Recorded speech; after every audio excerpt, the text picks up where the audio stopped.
Hello and welcome to the In Spite of Everything podcast. I am Yael Dooley, and I'm excited to bring in the new year with more podcasts discussing all things Construct with the community. Our guest today is a longtime user of Construct 2 and Construct 3. He participated actively in the community in the early days of Construct 2, which led him to work on a regular basis with Scirra. He's been making games with various clients and platforms for the past 7 years. Some of his works can be seen on his website, Kyatric.com, K-Y-A-T-R-I-C. Joining us today from France is Julien Fantoni. Welcome to the podcast. Hello. Thank you. Thank you for having me. So it's great to have you. We've been busy people, and it's great to finally make this happen. It took a little bit. Indeed. Yeah. So the first question I have for you is, what is a classic game that you still have a soft spot for? Oh, good question. There is a game from, I can't remember exactly when it was released, but I'm still playing it from time to time. It's Might and Magic Heroes, but it's a puzzle game. It's called, let me remember exactly. Might and Magic Clash of Heroes. And I think, it's from, at least it was installed on my computer since 2011. Oh, wow. I'm still playing that one. Oh, great. That's not the most retro, but it's a puzzle game in the universe of Might and Magic.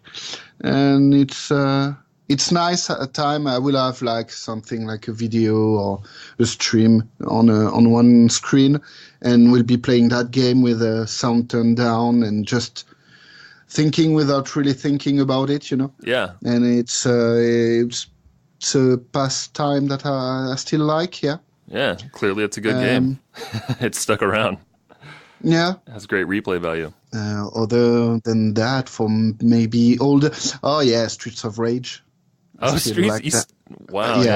Yeah. But I did not. I did try a few times on Genesis for the US audience. The rest of the world, it's the Mega Drive.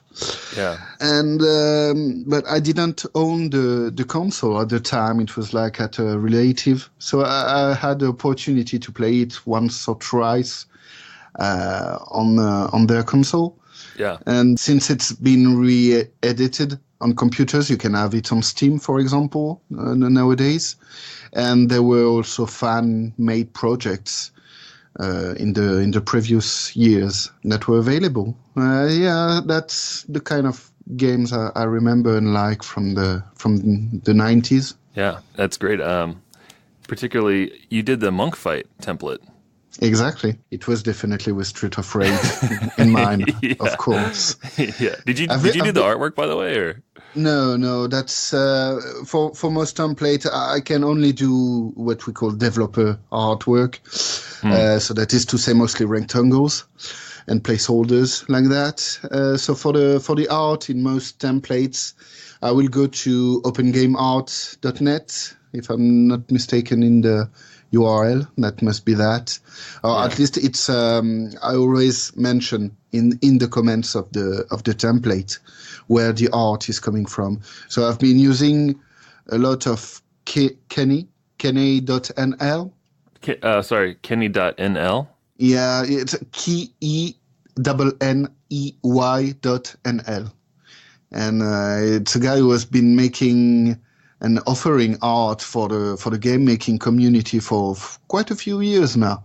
And cool. He has a great deal of packs and different type of artworks which are available and which are pretty useful, even only for prototyping. You can just take it and run with it, and it makes something very decent. And awesome. For the monk fights, I was looking more into. There was a perspective that I was needing, because it's like, as it is like Street of Rage.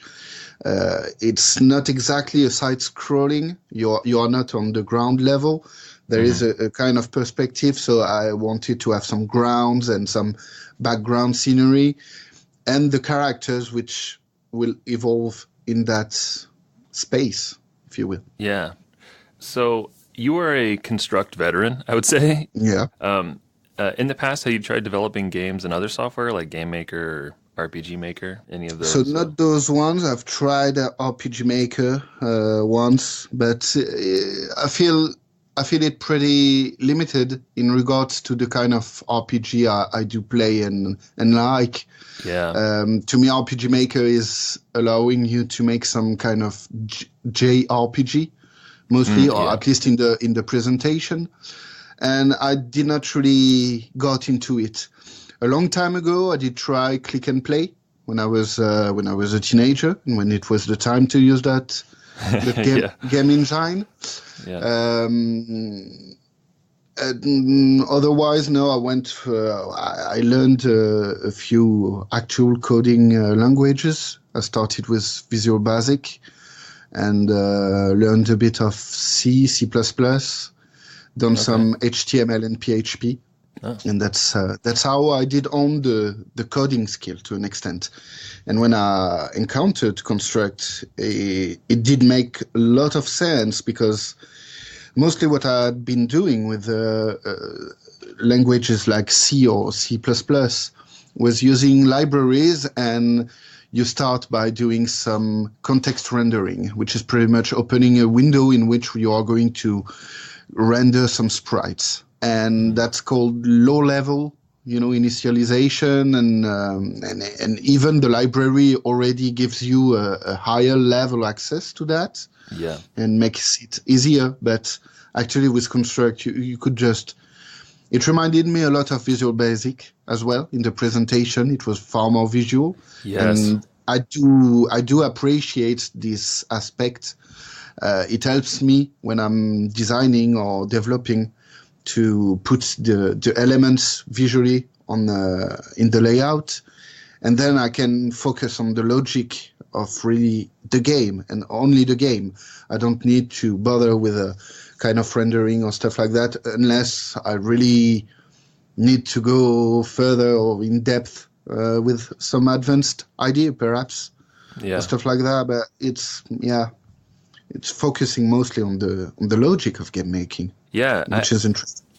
I had tried a couple others, like, I don't know if they're still around. I'm sure they are, but I tried Game Maker. I tried Game Salad, and all of those to me were just like, I don't know. They felt sort of clunky, and like there's maybe like a learning curve or something I was having trouble with. But Construct was like almost immediately. It looked great. I could see how everything was laid out and the way it's written in the event sheet. It makes sense. It makes more sense. It makes sense, and you can also expand it. And so it was like, wow, I can learn this, and it's not just a waste of my time. I'm not gonna afterwards feel like I need to learn a whole new script language. Yeah. That's more for the script language. I think it's the main drawback of Game Maker, and what has been, from what I've read, the fact you had to go and learn a non-standard script, because GML, which is their language, you cannot really reuse elsewhere in a professional capacity, I guess. Yeah. So you do take time to learn it, and once you've done, you're perhaps kind of stuck. I don't know. There is still the visual aspect that Construct brings, though. It's definitely there. Yeah. But I haven't really tried it. I purchased it when it was on Humble Bundle, with the idea of, someday I should just look into it and look what it's exactly like. I just didn't take the time and came around to it yet, so I can't really speak a lot on it, I'm afraid. Game Salad was more like a coding tool as well. It's more codes that you will go into your notepad and just have to develop lines and lines and lines, which can be a bit cryptic and intimidating. Yeah. So you've obviously done this for a while, and you've used different softwares as well. So are you swimming in prototypes like I am? Yes. Okay. Yes, I'm not alone here. This is normal. So the fact I've been active in the community, the first thing that I was doing back in the day when Construct 2 was first released, And there were a lot of people asking questions in the forums. How can I do this? And how can I do that? And it's true that there wasn't as many documentation at the time and not even as many features. Yeah. And it was just for the challenge. Oh, that's an interesting question. How would I do that? And I would take the time to make a project for it, try to see how it was working, and then provide the project back with an explanation and as a possible solution. And by doing so, I was able to learn a lot about how Construct works and even advance in coding or in programming in general. And it does represent a lot of files, of different features. But once you add those features, you could then say, oh, and if I take this one and take this one and bringing them together, what comes out of it? And so it was kind of a game as well. And because a lot of game making is akin to game playing, actually. Yeah. It has the same kind of, when you look at game design, game making has the same, game making has the same kind of elements. You are in the constraints of a set of rules, and you set yourself a goal, work your way inside of this set of rules to achieve that goal, and when you do, you really get a kickback from it. You get a shot of endorphins. Yeah. And it's an intrinsic reward, and it's really by yourself. You're like, for a second, you're like, yeah, I'm the best programmer in the world, and I've conquered that problem that did not have a solution, and I did find a solution for it. Yeah. And then you go to the next one. But it's a lot of game making has the same kind of elements as when you are playing a game. You are in the zone, you are solving problems, you have a mental image of a model, and with your interaction with this model, you do update this mental image. And that's pretty much the same thing when you are making a game or playing a game. And that's why some of the users on the forums over the years have been saying, oh, I used to play a lot of games, and now that I'm making games, I'm actually not playing that much. Yes. Yeah, exactly. Because you're getting a kick out of it by making it. You're solving puzzles and just enjoying yourself in that way. The trap is to never actually complete a game doing so. So at some point you have to force yourself, if you will, to actually release what you've been working on and what you've been making. Yeah. I've noticed that a lot of the ones that I haven't finished either, most of the time they just end up being huge time sucks that I realize I don't have time for. Their just scope is too large. And then I'm like, you know what? I have to pause this. And I'm also not there maybe as far as with my knowledge with Construct yet. And maybe I should wait a year or two until I, do some smaller projects and then build up. Maybe come back to this one later. That's it, and that's how you find yourself like 2, 3, 4, 5 years later, and going through your hard drive and saying, "Oh yes, it's true. I had put work into that." Yeah, I still don't feel like finishing that though, because I've had better ideas. You want something new. Yeah, on the one hand, it can be the trap as well, wanting to always find something new, because when you are there are different phases to development. And it's true that at first, when you are first designing and starting and playing with the prototype, it's very open-ended. And at the same time, you don't have, you see progress very quickly, and it's good for the morale as well. You're like, I'm really pushing the features.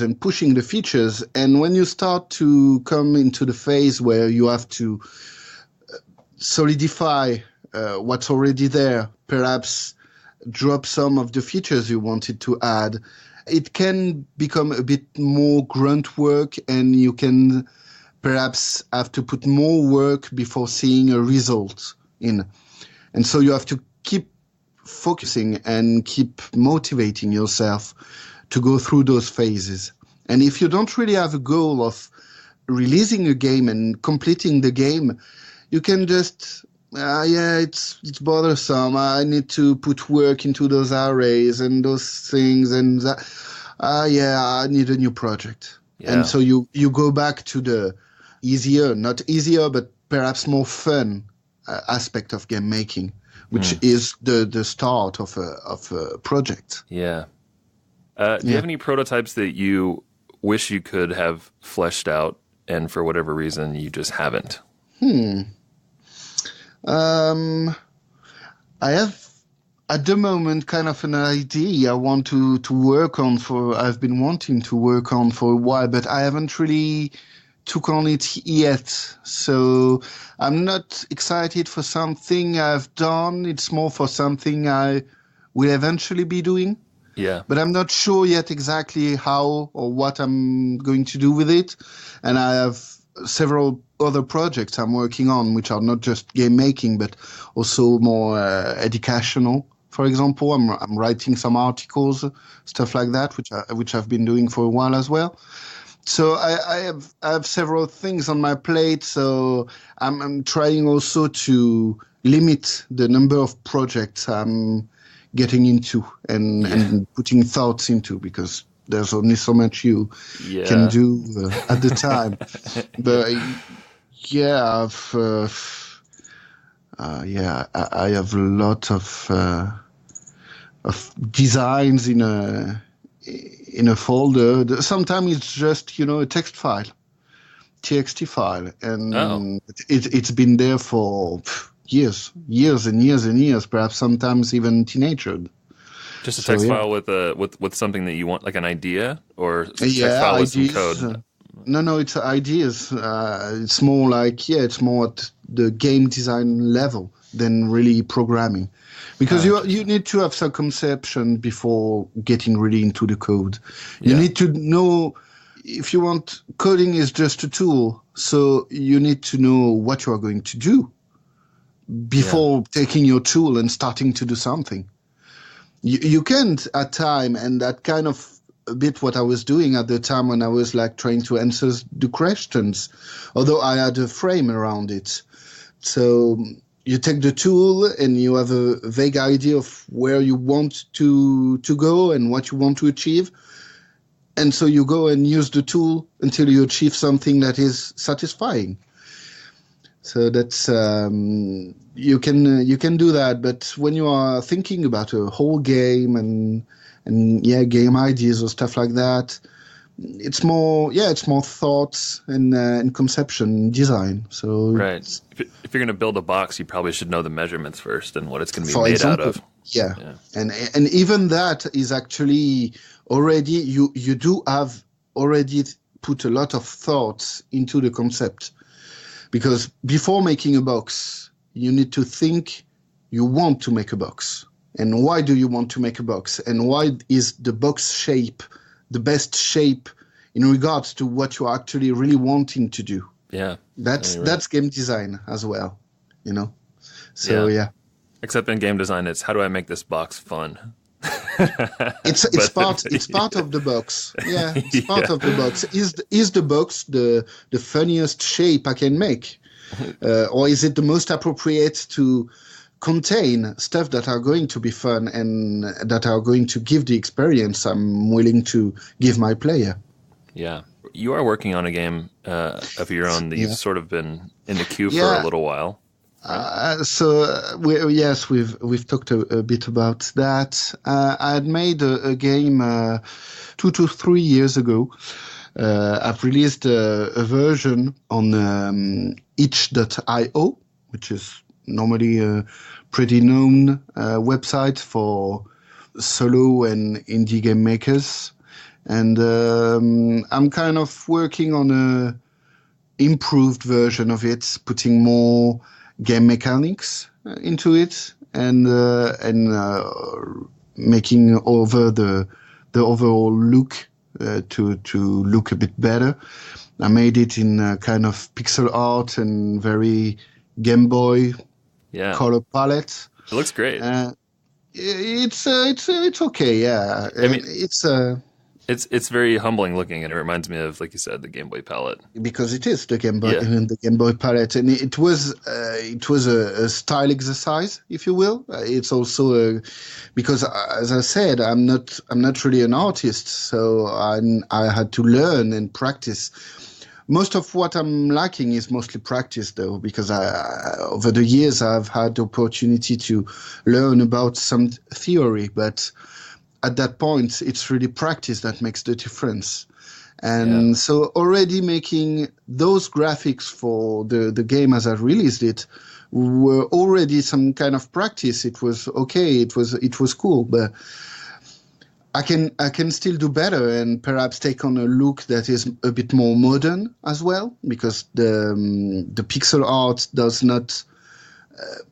It looks old, and not all players will like it. Yeah, some people immediately just don't want to play it. It's a 2D game and it's badly looking, and it's a shitty game. And sorry, it's a bad game. No, you can cuss. I guess it's shitty. Yeah. So, I don't think it's shitty, by the way. It's just no, but it's true also that we have perhaps. I'm not sure how old you are exactly, but apparently you got some 34. of the. Okay, yeah, we're about the same age. So yeah, we have played games which were far more appealing to our imagination, because what you had on screen was, yes, a bunch of pixels. And, well, the screens at that time were different, though. But you still had to fill in a lot of the blanks. That's, for example, to come back a bit on what you've asked earlier, a game, the game is called Day of the Tentacle, which was made by LucasArts in the 90s. Oh, yeah. It was a point-and-click game, and it was remade a couple of years ago as well. Yeah.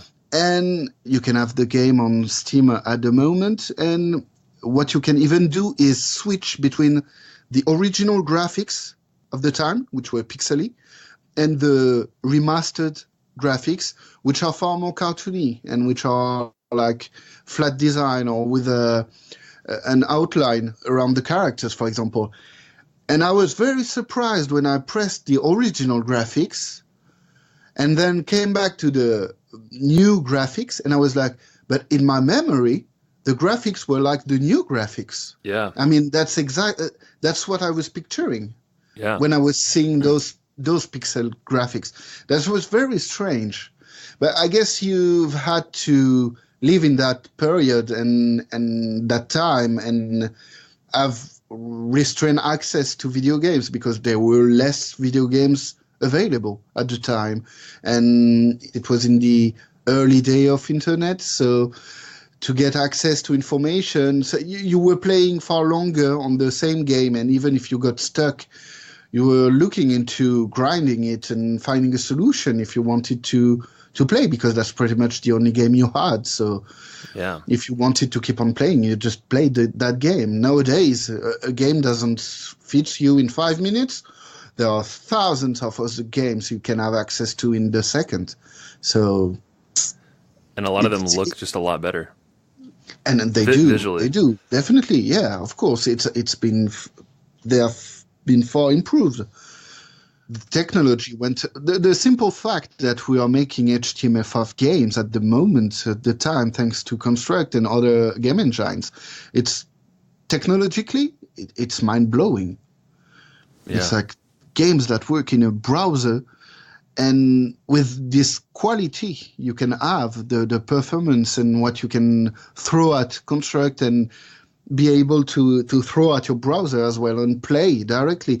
It's very freaking impressive when you think about it, where we've come from, where we had the disc, or in French we call it disquette, and your game started to take 2, 3, 10, and you were like, 10 discs, wow, that's a lot. And nowadays it's like even the homepage of Google is far more than most of the games we have played at the time. Yeah, it's like the size of an email.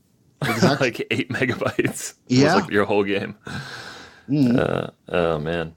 Yeah, times have changed. It is definitely a little tougher now, I think, too.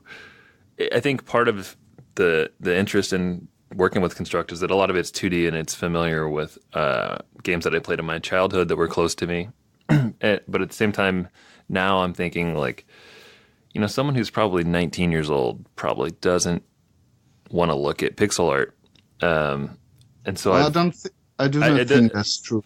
I'm sure that there are plenty of people who still want to see it, but it is definitely something that, like you said, some people may assume it immediately is like lower quality or low budget or something. And so I've been trying to use other techniques like using Blender, like rendering 3D objects into 2D objects that way. And I'm still sort of struggling to learn it, but it does seem like you can pull off some really great stuff that way. Oh, I think so, yeah. And I've heard that they've changed again their interface not too long ago, so to make it even easier to get into it.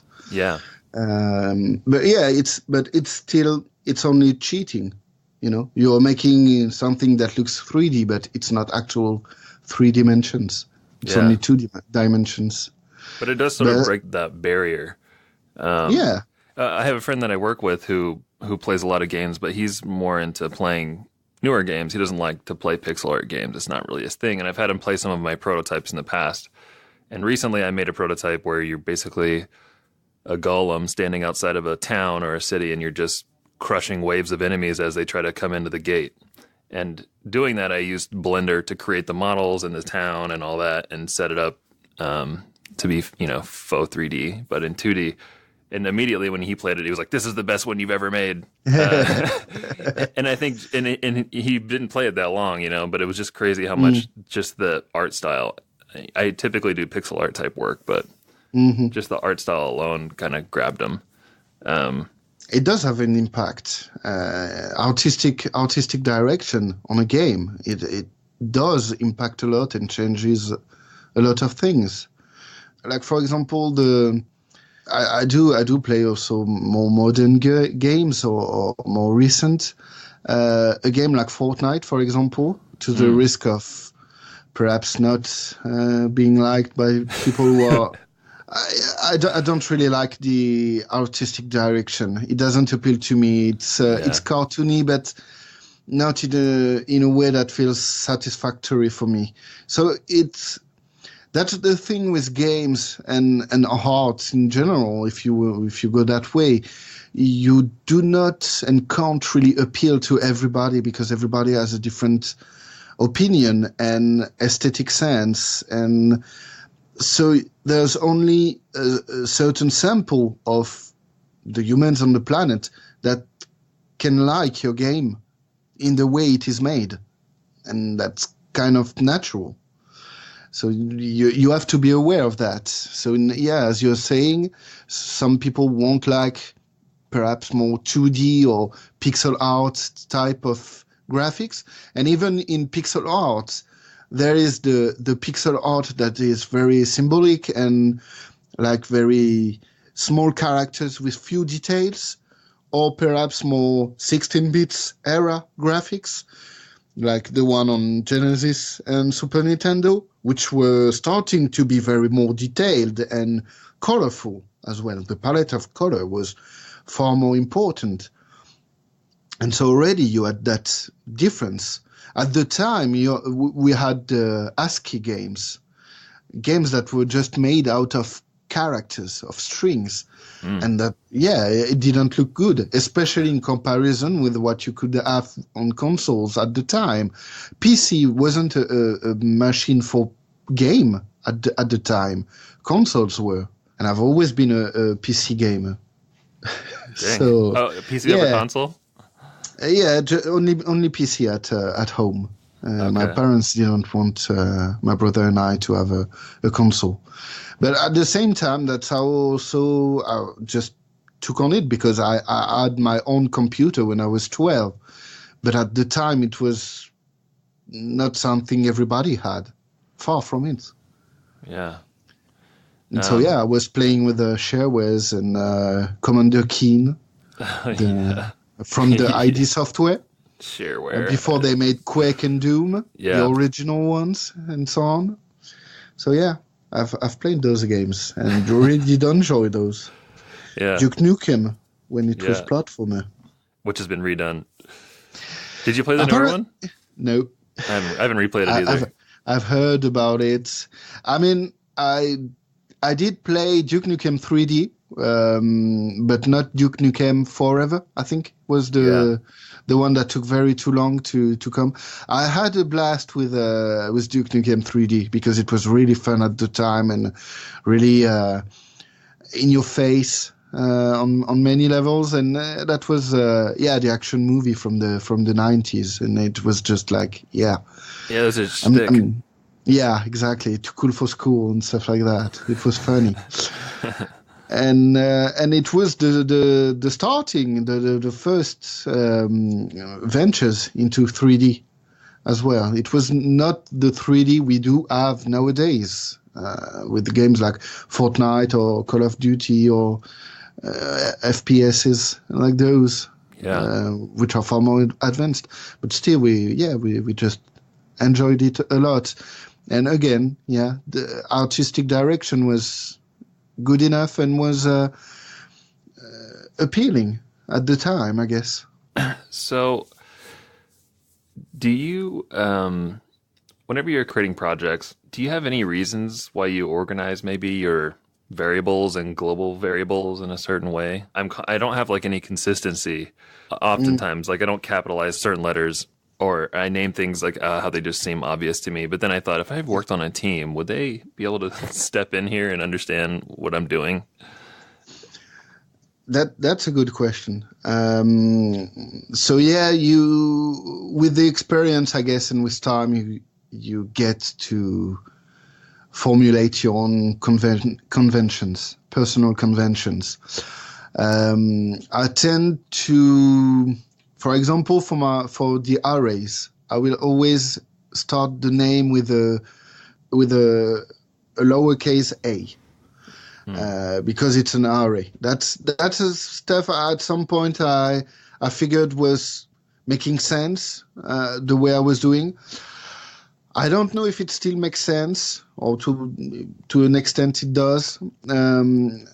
I've been working on very complex project during last year.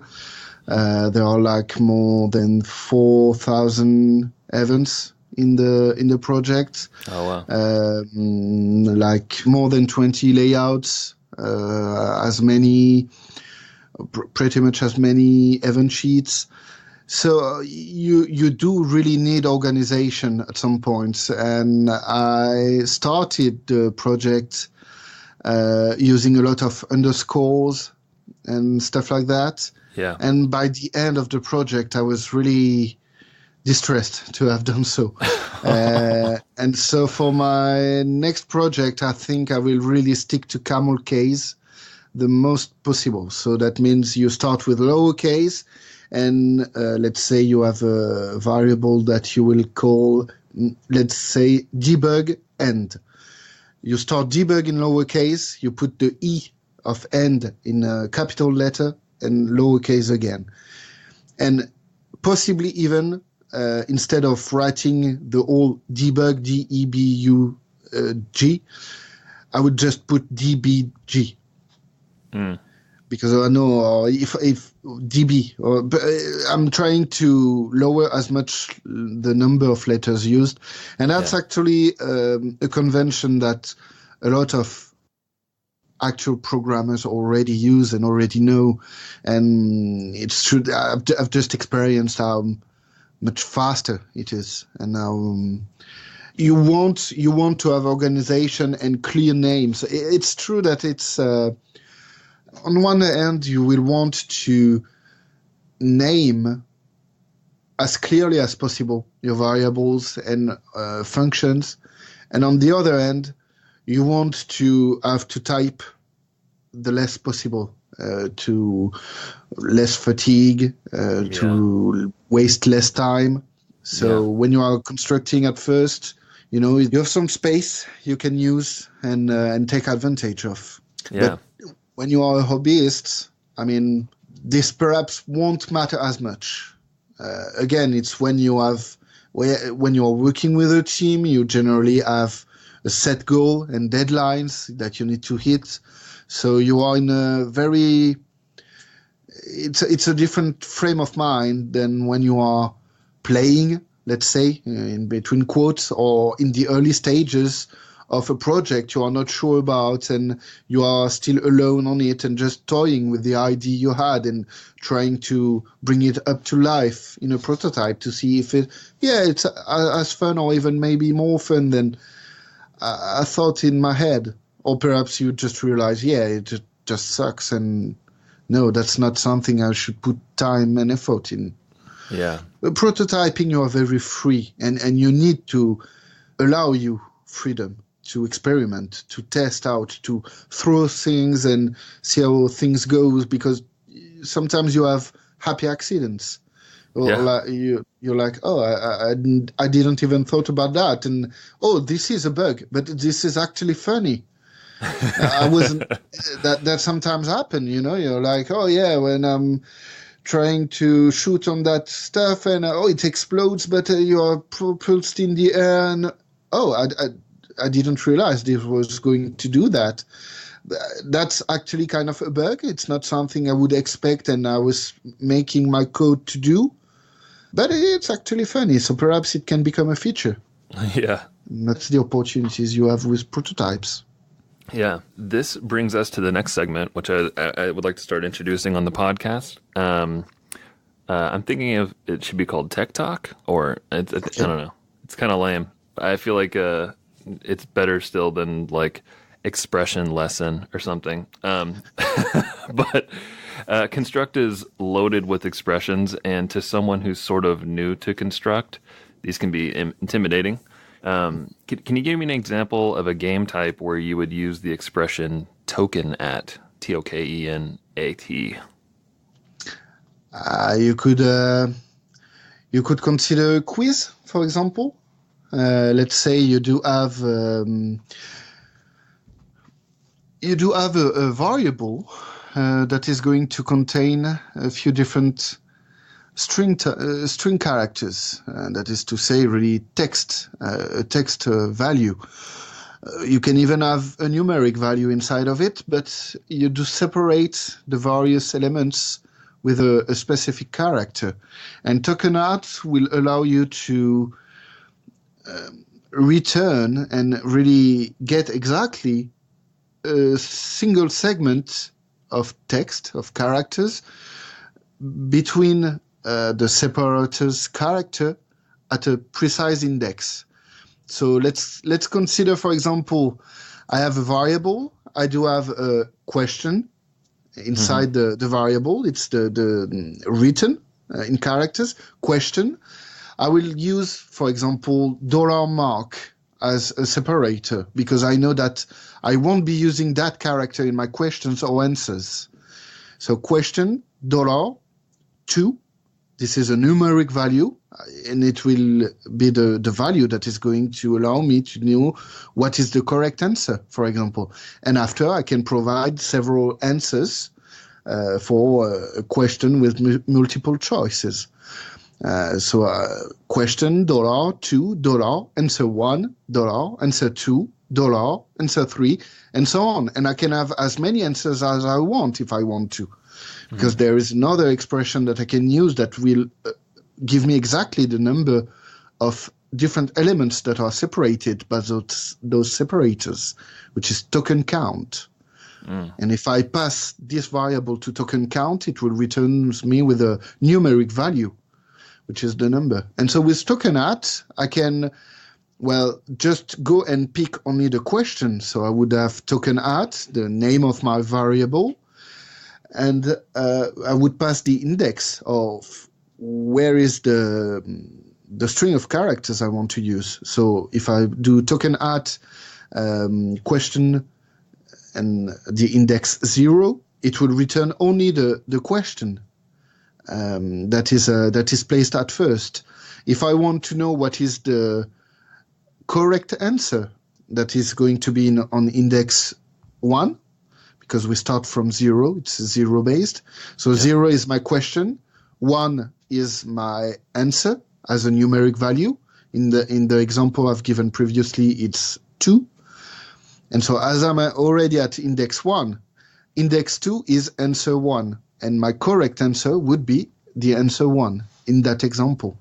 I see. So this is definitely something that you would use in like a text adventure game as well, maybe. This could be used. It's definitely for manipulation of string characters. And it's when you have to, you can hold different values, and which are text values or even numeric values. It doesn't matter actually, but you consider it as a string of characters, which means that that's something that you could pass in the parameter of an URL, for example, or you can go through Ajax and send it to a distant server or get it from a distant server.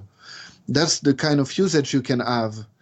And in this type of game, it could work, yeah. Huh. But it's not the only option you have, because in this very example, you could actually use arrays to do so. Or for example, for quizzes, there is a template in Construct 3. For the quizzes, you can use the dictionary. It works as well. So it's not the only implementation, and it's not the only case where you could use that one. And the better example that I can give, it's not so much a type of game, but it's in a project I've been working on. I needed to I had different parameters that I would pass to my engine for different type of games. I had mini games which you could play, but for the different as there were different type of games, they would have different type of parameters. And so that means that I didn't always had the same number of elements or parameters to my game.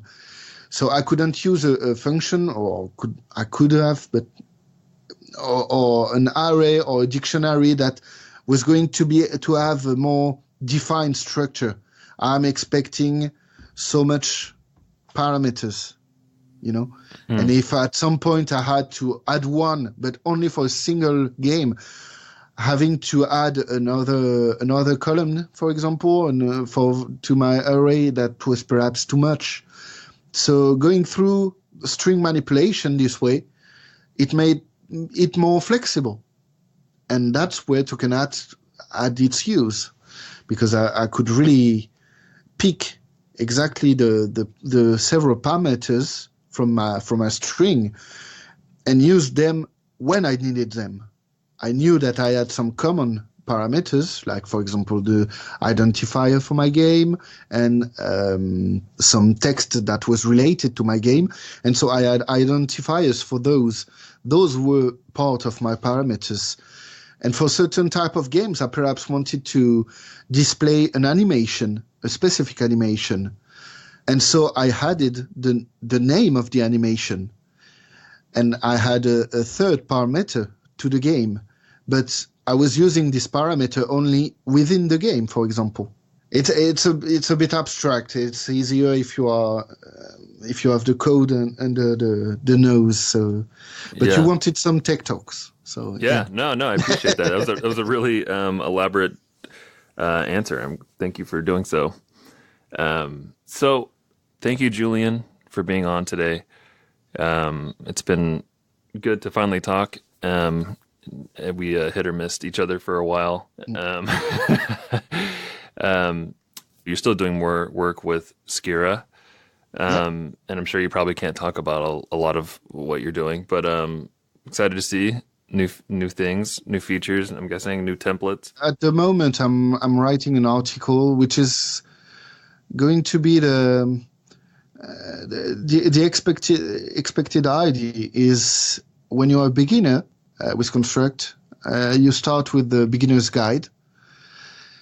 And once you are done with the beginner's guide at the moment, it's a bit like a jungle. There are a lot of documentation on everywhere, on the website, even in the start page and stuff like that. So I'm writing an article that is going to take you from the moment you've just finished using the beginner's guide and perhaps guide you a bit towards how Construct is working and the various examples and templates you have, and how to learn how to use Construct, and in a more guided way, perhaps.